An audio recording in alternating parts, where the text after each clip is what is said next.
महाविकास आघाडी Rashtrawadi Congress party Sharadchandra Pawar पक्षाच्या अधिकृत उमेदवार सुधाकर भालेराव यांच्या प्रचारार्थ उदगीर येथे आपल्याशी संवाद साधण्यासाठी आवर्जून उपस्थित असलेले भारताचे नेते आपले लाडके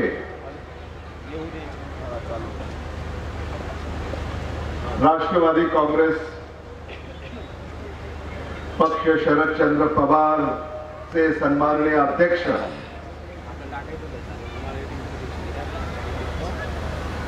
आदरणीय शरदचंद्र पवार साहेब,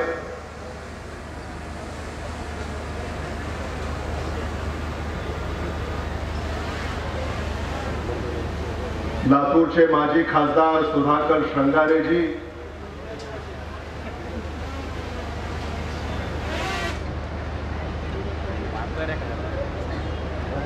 श्रीमती फौजिया खान जी,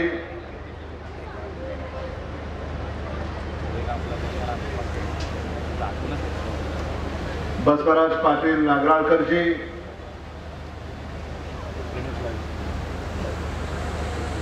कल्याण पाटील,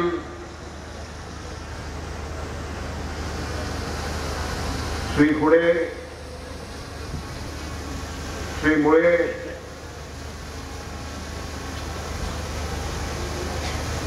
पद्माकर उगिले,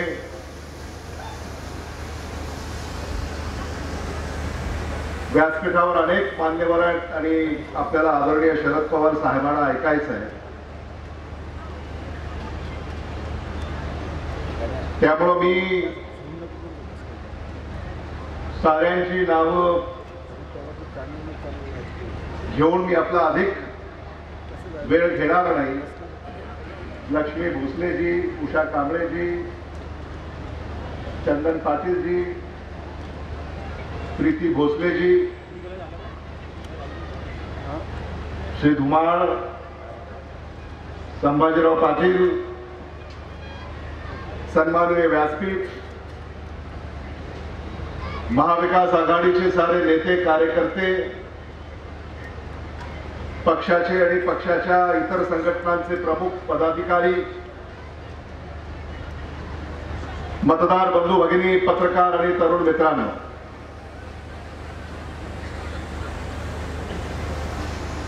मी आपले लाडके नेते आदरणीय शरदचंद्र पवार साहेबांचं लातूर जिल्ह्यामध्ये आपल्या सगळ्यांच्या वतीनं हार्दिक हार्दिक स्वागत करतो.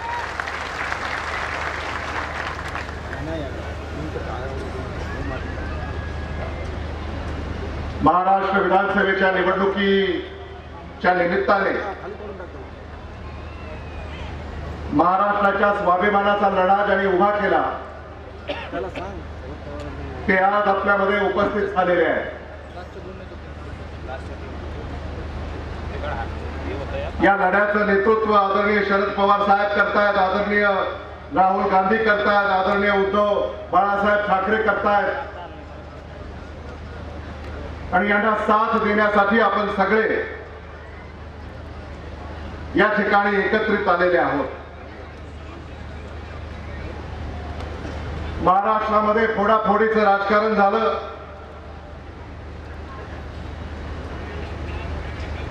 महाराष्ट्राला हे पसंत पडलं नाही. ते महाराष्ट्रानं लोकसभेच्या निवडणुकीमध्ये दाखवून दिलं. 48 पैकी 31 जागा महाराष्ट्रानं महाविकास आघाडीच्या निवडून दिल्या आणि आता महाराष्ट्र विधानसभेच्या निवडणुका लागलेल्या आहेत आणि या निवडणुकांमध्ये तुम्ही काय करणार आहात हे जाणून घेण्यासाठी आम्ही सगळे या ठिकाणी आपल्यामध्ये उपस्थित झालेले आहोत. उदगीर, अहमदपूर, लातूर, धाराशिव हा साहेब आपल्याला मानणारा भाग आहे. आदरणीय शरद पवार साहेबांवर जीव लावलाय तुम्ही.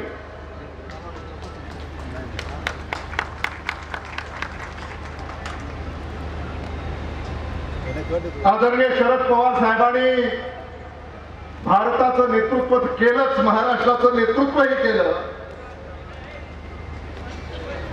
पण आदरणीय शरद पवार साहेबांचं विशेष प्रेम आणि लक्ष हे नेहमी मराठवाड्यावर राहिलं. हे मला मुद्दामून या ठिकाणी आपल्या पुढे विनम्रपणे मांडावं असं वाटतं. मराठवाड्यामध्ये कधी दुष्काळ असला, अतिवृष्टी असली, आदरणीय शरद पवार साहेब नेहमी आपल्या मदतीसाठी धावून आले. महाराष्ट्रातला तो लातूरचा भूकंप आपण अजूनही विसरलेले नाही आहोत. आणि त्या लातूर मध्ये जो भूकंप झाला, लातूर, उस्मानाबाद आणि आता लातूर, धाराशिव,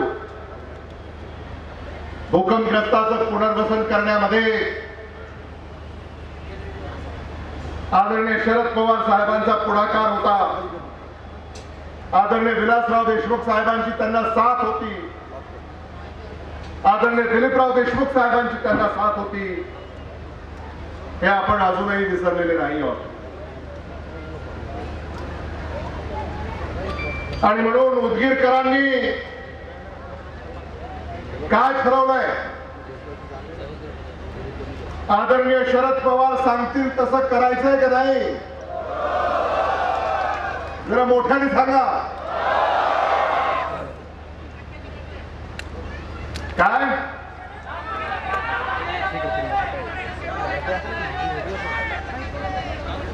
हा, जे उमेदवार उभे आहेत ते इथले नाही आहेत असं फार उशिरानं बसवराज पाटलांनी आम्हाला कळवलं.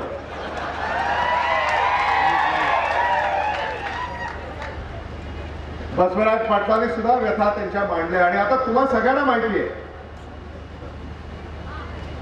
आणि म्हणून इथं उमेदवार जे समोर उभे आहेत त्यांच्याबद्दल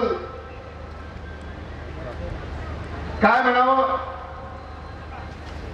तुम तो ठहरे परदेसी,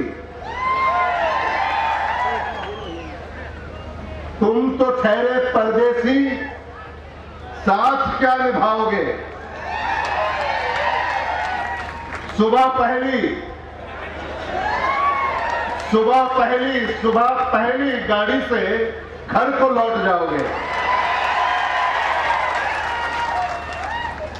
आणि म्हणून आता त्या गाडीचं तिकीट काढण्यासाठी आदरणीय शरद पवार साहेब उदगीर इथे आलेले आहेत.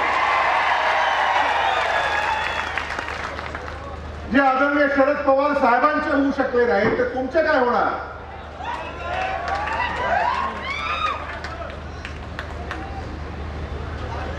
समोरचे अनेक लोक कसं म्हणतात, आदरणीय शरद पवार साहेब आमचे दैवत आहे, ते दिशाभूल करताय. आदरणीय शरद पवार साहेबांचा हात ज्याच्या डोक्यावर आहे त्यालाच आदरणीय शरद पवार साहेबांचे आशीर्वाद आहेत. आणि उदगीर येथे आता आदरणीय शरद पवार साहेबांचा हात सुधाकर भालेराव यांच्या डोक्यावर आहे. महायुतीनं महाराष्ट्रामध्ये जो भ्रष्टाचार केला, उदगीर इथे त्या भ्रष्टाचाराचा कळस गाठला. महाविकास आघाडीच्या कार्यकाळामध्ये असं कधी नव्हतं. पैशातून सत्ता आणि सत्तेतून पैसा या प्रवृत्तीचा तुम्हाला बंदोबस्त करावा लागेल. फौजिया खानजी यांनी सांगितलं की या महाराष्ट्राच्या डोक्यावर आता 8 लाख कोटी रुपयाचं कर्ज आहे. 8 लाख कोटी रुपये. मला आठवत आहे 1999 साली जेव्हा आदरणीय विलासराव देशमुख साहेब या राज्याचे मुख्यमंत्री झाले तेव्हा फक्त 28,000 कोटी रुपयाचं कर्ज होतं. 1999 साली महाविकास आघाडीने कधीही अंथरूण बघूनच पाय पसरले, पण महायुतीने तसं केलं नाही. कर्ज काढून सण साजरं करायचं धोरण महायुतीनं स्वीकारलं आणि म्हणून आज या महाराष्ट्रावर 8 लाख कोटी रुपयाचं कर्ज आहे. या महाराष्ट्राची लोकसंख्या 13-14 कोटी असेल. त्या 8 लाख कोटीला 14 कोटीनं भागा म्हणजे तुमच्या डोक्यावर किती कर्ज आहे हे तुम्हाला लक्षात येईल. आणि म्हणून ही प्रवृत्ती महाराष्ट्राला मागे घेऊन चाललेली आहे. आज जे काही उमेदवार महायुतीकडे उभे आहेत, दलालांचा धुमाकूळ माजला आहे उदगीरमध्ये.